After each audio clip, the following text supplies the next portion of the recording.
now. Tell us about Ella. Tell us what happened. Ella was extremely well. She was born extremely healthy until she wasn't 3 months before her 7th birthday. So she got what was like a cold, symptoms of a cold. And I say that now because of COVID, everyone will now be on the same page, wasn't? So it was very similar. So she had what we thought was a cold, and in the end, it turned into one of the worst cases of asthma ever recorded in this country. And some of her symptoms are really similar to COVID. And it's interesting because COVID is airborne. We don't talk about that enough. And so is air pollution. So the last 16 months, I've just been watching what people have been going through, and it's really, really similar. And if you told me that, the whole world will sort of have to experience what you and your family have been through, I would never have believed you. But they are very, very similar, actually. Obviously a tragedy and very, very moving, and it's great you're in the studio with us to talk about this. So presumably you're a big advocate of the Clean Air Act. You feel that we should be moving towards electric vehicles, away from the internal combustion engine, given your own family's experience. And with that in mind, how do you feel when you see the Prime Minister's spokesperson speak in the way that she did? Yeah, I'm disappointed. I mean, the Prime Minister has personally written to me. I brought his letter here. I think they're on different pages. There is no way the Prime Minister would lie to me. And he's very eager to clean up the air.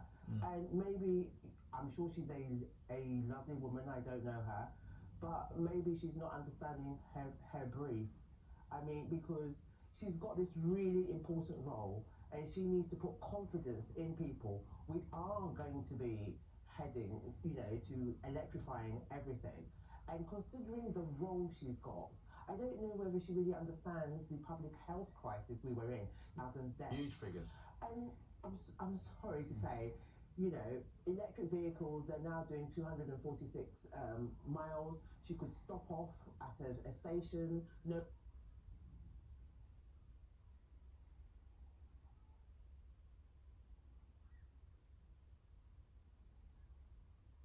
And carry on her journey. I think the Prime Minister will be a little bit disappointed by what she's actually said, because when he wrote to me, he is taking this matter incredible. I was really disappointed. She needs to be passionate about it. The government have invested in plants to electrify things, and this is not going to instill confidence in people. Diesel is poisonous. It's killing us. So we all, it's going to be painful, the transition, but this needs to happen for the population's health. This has to happen. And previously you said, because of a lack of information, I did not take the steps to reduce Ella's exposure to air pollution that might have saved her life. But it's not too late for other children. What sort of information should parents have? What sort of information? Yeah, I mean, this is also why I am here, and I am prepared to talk to any audience about this when it comes to air pollution and health. Councils should be monitoring what is going on in their neighbourhoods. So rather than closing off roads and shutting roads and shoving all the traffic onto the main roads, they need to measure PM, which is poisonous, and they need to measure NOx, and they need to explain to people, this is what you are breathing in, and this is why it is bad for your health. And people will then make decisions accordingly. Can't just block off roads and just expect people to get out. They need to know why they are doing that. And the British public, they're incredibly intelligent. If you tell them what they are breathing in, they will make those choices. We are moving to electric cars, whether people like it or not. Fossil fuels are killing us. They're killing our children. Ella wasn't the only one. 1.1 million children in the UK have asthma. Every class, about 3 children have asthma inhalers. Enough now. We can't have a generation being brought up on medication, and now they've got long COVID as well to contend with. So this is a very serious matter. So I'm really not happy with her, because she's the government spokesperson, and it's not instilling confidence in people by her saying something like that. We are all going to have to make changes, including herself. You spent the years since 2013 obviously rebuilding your life after the tragedy, helping to campaign for what you call Ella's Law, to really focus attention on the importance of clean air. The government's saying it's going to ban the sale of new petrol and diesel cars by 2030. Is that soon enough? If I had my way, it would be by the end of the year, but that's not being realistic. I do think they could go a lot quicker. Where are the charging points? There's only 25,000. We need 10 times that amount. It is really slow, and I'm really, really concerned we're not going to meet this target. I heard the head of Ford say by 2026, all the cars coming out of their plant are going to be electric vehicles. What they're having a few issues with are the bigger lorries, the technology. Look, this is Britain. They will figure it out. But there needs to be more emphasis on it. Where is the private chargers in people's home? People who have drives, who, they're not being ambitious enough. Look, this is a public health crisis, and COVID has shown us this. And they're being incredibly slow. If you live near a main road now, you've got 10% more chance of getting lung cancer, even if you don't smoke. And it's about exposure, Liam. It's about what you're breathing in. And what it is invisible. You can't see it with the naked eye. But the fact that air pollution is linked to cardiovascular, cancer, dementia, miscarriages, stillbirth, suicide, depression. I won't upset your viewers too much. It seems to be linked to everything. So it is a health crisis, and it costs about 20 billion. So the Chancellor should be throwing money at this. To do nothing will be a crime. We need to do something. And we've got COP26 coming up, and the big summit. Government set piece environmental summit up in Scotland. Yeah, my challenge to the Prime Minister is what the coroner said. We need to adopt WHO limits, because 90% of us in the UK are still breathing illegal levels of air pollution. So that's my challenge to the Prime Minister. Wow. He knows how I feel about this topic, and I shall be writing to him again and addressing the issue about his spokesperson. If she feels she can't do it, I'm not talking about her whole job, but about this brief, it is that important, and we don't need mixed messages now. We really don't. So if she feels she's not up to doing it, then she needs to step aside. And this big climate change summit that's coming up with all the big politicians there, do you think that they will deliver something? It's a huge opportunity, but sometimes these things end up being talking shops, but they don't actually result in concrete action. But he's the Prime Minister. To be fair to him, he's appointed a spokesperson to sort of big up the event, to lead the anticipation in advance of the event. Do you think that it will deliver something that will prevent, as you have said, so it's not too late for other children?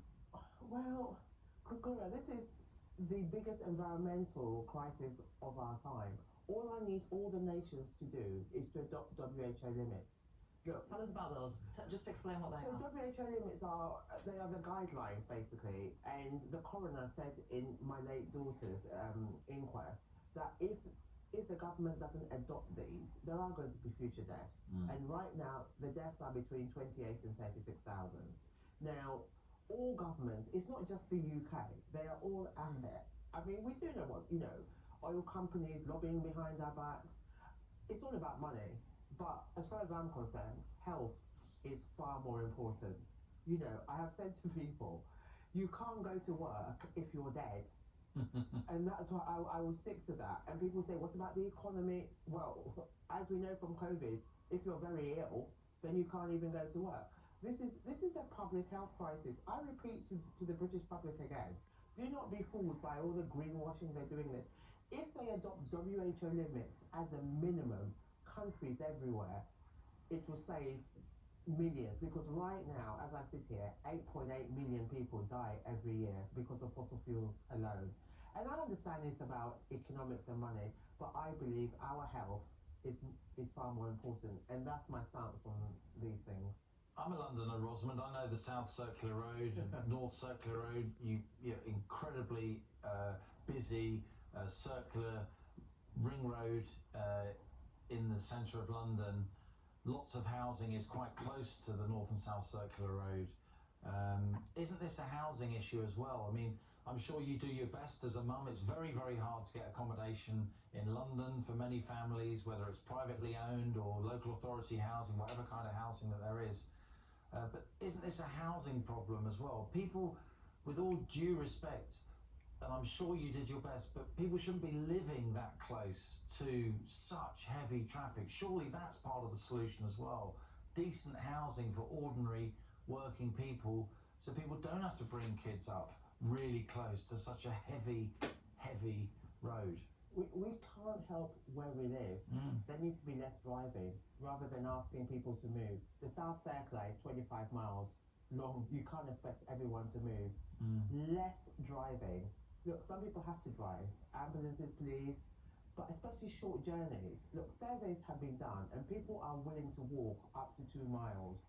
So there is, and we saw people during COVID out walking all the time. We did. Prime Minister was promoting it, you know, to walk, you know, for your health. Remember when it was complete lockdown, but we were still allowed to go out for exercise, weren't we? And we made it last, didn't we? We went for a really long walk so I can get out of the house. We need to drive less, especially short journeys. Look, London is a huge city, and I know people need to get across it. They need to invest really in public transport. They need to make it cheaper. With COVID there, it needs to be ventilated, especially the buses. My message to Mr. Khan, it needs to be ventilated. And it's a London mess, big Khan, yeah. You know, he knows this. I have heard on buses there is lack of ventilation. And what's happened regarding low traffic neighbourhoods, all the traffic seems to have moved to the main roads where the buses are. So you've got buses now in gridlock. So which way around do people want it? Are we encouraging public transport or not? I'm sure, look, if people are taking buses to work, they can't be sitting in gridlock. You know, people have got places to go. People are busy. So we need to make up our minds. Look, in time, fingers crossed, the virus will die down.